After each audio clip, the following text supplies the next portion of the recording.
groups have given up their fight and decided to let nature take its course.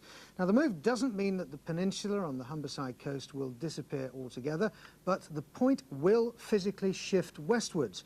The announcement today was marked with a symbolic moving of the sand. Our reporter Tina Gelder was there. Spurn Point is arguably one of the oddest places on Earth. This narrow stretch of land made up of sand and stones is literally moving. It's a victim of coastal erosion, and for years there's been considerable debate over whether or not to save it. Indeed, these groins have protected the coastline since 1850. But now, following scientific research, conservation groups are giving up their fight against the elements and leaving it to nature. As the sand washes away on the shore, on the North Sea shore, it's actually transferred across to the Humber. Until about 30 years ago, man was actually building groins and sea walls because that was thought to be the best way of looking after Spurn. Those groins are all falling down the seas, moving Spurn, so that we're actually saying, let's accept that process, let's work with it, and we provide a long-term sustainable future for Spurn. And today, the Earth certainly moved as a human chain was formed and buckets of sand were transferred to help Spurn on its way. We're not admitting defeat insofar as we now understand how Spurn works. As a peninsula of this scale, at the end of an estuary of this kind, there is nothing to compare with it in this country. The sheer scale of it, the length of it, the fact that you can trace movement historically, this again does make it very worth conserving. Spurn Point is an important bird reserve. They shouldn't be affected by the move.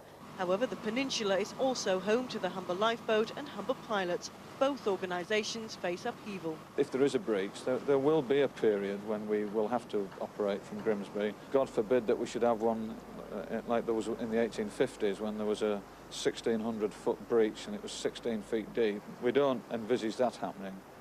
If it did, a breach of that type, then obviously we would have to completely reassess our long-term involvement there. Conservationists, though, are adamant the land and its inhabitants will see it through. They say Spurn Point will move westwards and will remain intact until the sands of time run out. Tina Gelder reporting from a windswept Spurn Point as conservationists abandon their attempts to stop it eroding naturally. Krista. Well, coming up in a moment, advice on what to do. Be abandoned. Every year, the strip of land that characterises the east coast moves westwards, battered relentlessly by the North Sea. But now, like King Canute, scientists are ready to accept that they can't hold back the tide, and erosion is to be allowed to take its course. Here's our Humberside reporter, Phil Connell. Geologists have described Spurn Point as the oddest place in Britain. Its position on the map has been changing since records first began. For the last 100 years, though, nature's progress has been blocked by man. Sea defences have protected the land and for years stopped it from moving west. But man's intervention has proved to be ineffective. Now, to ensure its survival, conservation groups have today unveiled plans to let Mother Nature once again take its course. It's going to change and alter. You can look at old maps, you can see different shapes on it. It's really unusual. It makes Spurn a very special place to have somewhere that's shifting the whole time. You look at a map this year, come back in 5 years' time, you'll need a new map. There's nowhere else like it. Left to its own devices, Spurn will move westwards at a rate of 2 metres a year. By the end of the century, the peninsula will have seen a significant shift. For the wildlife and migrating birds which flock here every year, it's thought disruption will be minimal. But Spurn is a working peninsula too, with a single road leading to the lifeboat station and the Humber Pilots base. A road which will now have to move as the sand begins to shift. If what they say is correct and that the point's moving westwards, then we hopefully will be able to move the road westward at the same time.